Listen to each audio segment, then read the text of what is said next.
Hello दोस्तों, स्वागत है आपका अपने यूट्यूब चैनल ये पाठशाला में। कैसे हैं आप सब लोग? आई होप आप लोग बहुत अच्छे होंगे और एग्ज़ाम की प्रिपरेशन बहुत अच्छी तरह कर रहे होंगे। तो आज हम इसमें कंटिन्यू करने जा रहे हैं अपने चैप्टर 3 जो अपना ज्योग्राफी का चल रहा है। एनसीईआरटी की ज्योग्राफी इसमें चल रही है और उसके जो चैप्टर 3 था उसको हम उसमें कंटिन्यू करने जा रहे हैं। और आपको पता है चैप्टर जो 3 है वो है पृथ्वी की आंतरिक संरचना। उसके एमसीक्यू हम इसमें देख रहे थे। तो इसका जो पार्ट 1 था इसके एमसीक्यू का वो मैंने अपलोड कर दिया है आपके अपने चैनल पर। और अगर आपने वो नहीं देखा है तो आपसे निवेदन है कि आप वो देख लें। और चैप्टर 3 का दूसरा वीडियो है ये। और देख लेते हैं इसमें पहला क्वेश्चन जो है वो क्या कह रहा है नियाम भूकंप कहलाते हैं। तो पहला है खनन कार्य से भूमिगत खानों की छत ढह जाने से आने वाले भूकंप। दूसरा है भ्रंश तल के किनारे चट्टानों के सरक जाने के कारण उत्पन्न भूकंप। तीसरा है परमाणु व रासायनिक विस्फोट से उत्पन्न भूकंप। और चौथा है बड़े बांध वाले क्षेत्रों में आने वाले भूकंप। तो आपको बताना है कि नियाम जो भूकंप हैं वो इनमें से क्या कहलाते हैं। तो मैं आपको बता दूं इसका जो राइट आंसर है वो है आपका खनन कार्य से भूमिगत खानों की छत ढह जाने से आने वाले भूकंप को हम नियाम भूकंप कहते हैं। तो इसका जो ऑप्शन ए है वो आपका राइट आंसर है। चलिए नेक्स्ट क्वेश्चन देख लेते हैं। ये क्या कहता है? ये कहता है कि भूकंप से होने वाले प्रकोपों के संदर्भ में निम्नलिखित पर विचार कीजिए। तो आपको पता होगा जब भूकंप आता है तो भूमि जो है वो क्या होती है, वो हिलती है, उसका कंपन होता है। और भूमि का जो कंपन होता है उसी को हम क्या कहते हैं, भूकंप कहते हैं। भूमि का कंपन को हम क्या कहते हैं, भूकंप कहते हैं। तो सबसे पहले भूमि जो है वो हिलना डुलना शुरू हो जाती है। दूसरा हम देखते हैं कि क्या ऐसा होता है। तो धरातलीय विसंगति होती है। और तीसरा हिमस्खलन होता है। चौथा इमारतों का टूटना तथा ढांचों का ध्वस्त होना होता है। हाँ होता है। और क्या होता है? और धरातल का एक तरफ झुक जाना भी होता है। आग लगना भी होता है भूकंप के कारण। भूकंप के कारण सुनामी भी आ जाती है और इमारतें टूट कर गिर जाती हैं। ढांचा जो होते हैं वो ध्वस्त हो जाते हैं, जो बने हुए होते हैं।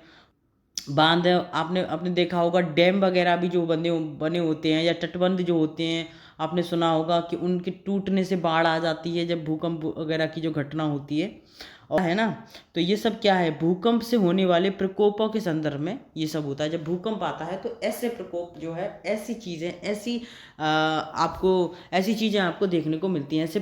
तो ये जो चारों हैं ये जो है आपका राइट आंसर है। तो नीचे दिए गए कूट का प्रयोग कर सही उत्तर बताइए। तो ये जो चारों हैं ऑप्शन डी जो है वो इसका राइट आंसर है। चलिए नेक्स्ट क्वेश्चन देख लेते हैं। क्या कहता है कि निम्नलिखित कथनों पर विचार कीजिए। पहला है भूपर्पटी पृथ्वी का सबसे बाहरी भाग है। जी बिल्कुल, क्रस्ट जो है वो पृथ्वी का सबसे बाहरी भाग है, ये सही है।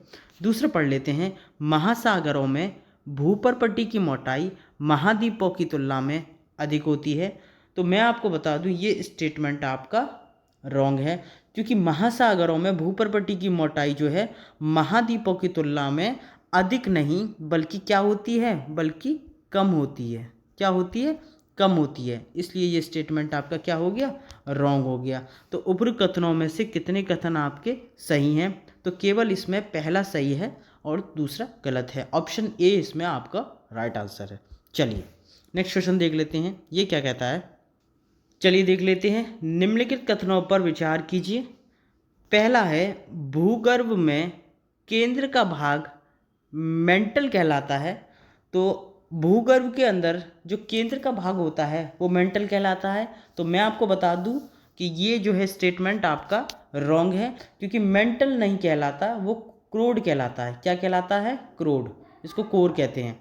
दूसरा पढ़ लेते हैं। तो पहला तो क्या हो गया, पहला आपका रॉन्ग हो गया। दूसरा पढ़ लेते हैं, दुर्बलता मंडल ज्वालामुखी उद्गार की लावे का मुख्य स्रोत है। तो ये स्टेटमेंट आपका राइट है। तीसरा पढ़ लेते हैं, भूपर्पटी ए मेंटल का ऊपरी भाग मिलकर स्थल मंडल कहलाते हैं।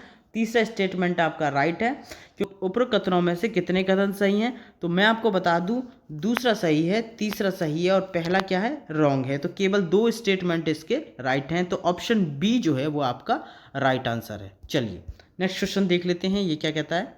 ये कहता है कि पृथ्वी की आंतरिक संरचना क्रोड के संदर्भ में निम्नलिखित कथनों पर विचार कीजिए। तो पहला है ब्राह्य कोड तरल अवस्था में होती है। जी बिल्कुल, ये स्टेटमेंट आपका राइट है।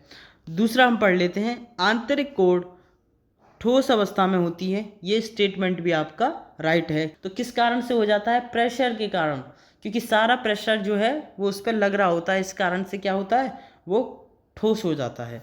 और तीसरा हम पढ़ लेते हैं, क्रोड भारी पदार्थों, और इससे प्रेशर पड़ता है तो इससे क्या होता है कि जो भारी पदार्थ होते हैं वो सारे क्या होते हैं, नीचे जमा हो जाते हैं। और क्रोड भारी पदार्थों मुख्यतः निकल व लोहे का बना होता है। ये स्टेटमेंट भी आपका राइट है। तो उपरोक्त कथनों में से कितने कथन सही हैं? तो ये तीनों ही कथन आपके सही हैं। ऑप्शन डी जो है वो आपका राइट आंसर है। चलिए नेक्स्ट क्वेश्चन देख लेते हैं, ये क्या कहता है। ये कहता है कि ज्वालामुखी प्रक्रिया के संदर्भ में निम्नलिखित कथनों पर विचार कीजिए। तो आपको वोल्केनो के बारे में अब बताना है।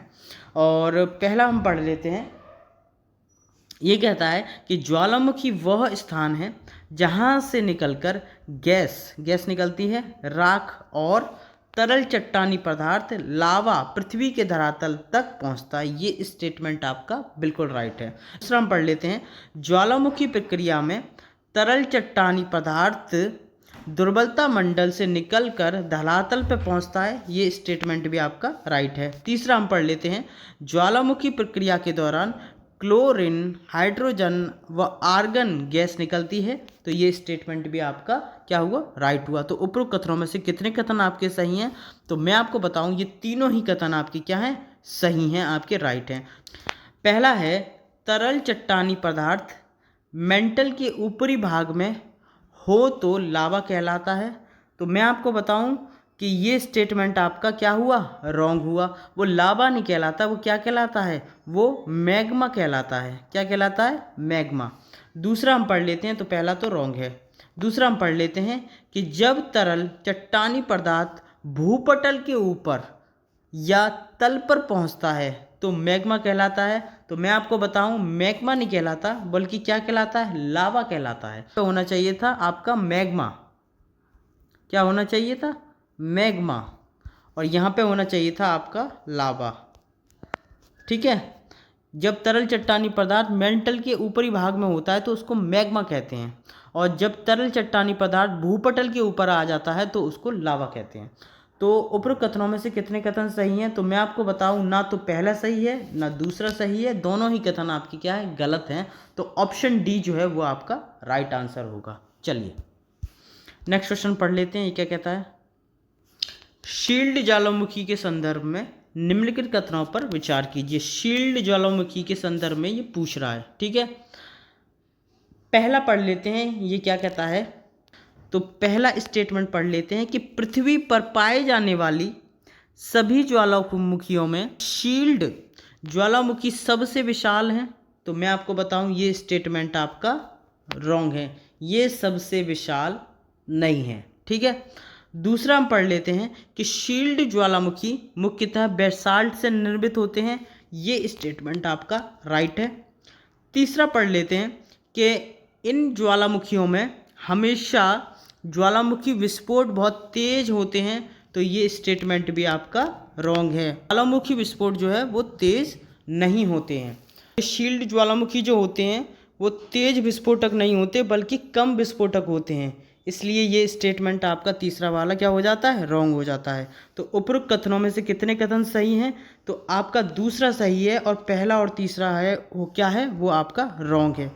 तो केवल इसमें एक स्टेटमेंट सही है। तो ऑप्शन ए जो है वो आपका राइट आंसर होगा। चलिए नेक्स्ट क्वेश्चन देख लेते हैं, ये क्या कहता है। मिश्रित ज्वालामुखी के संदर्भ में ये क्वेश्चन को पूछ रहा है।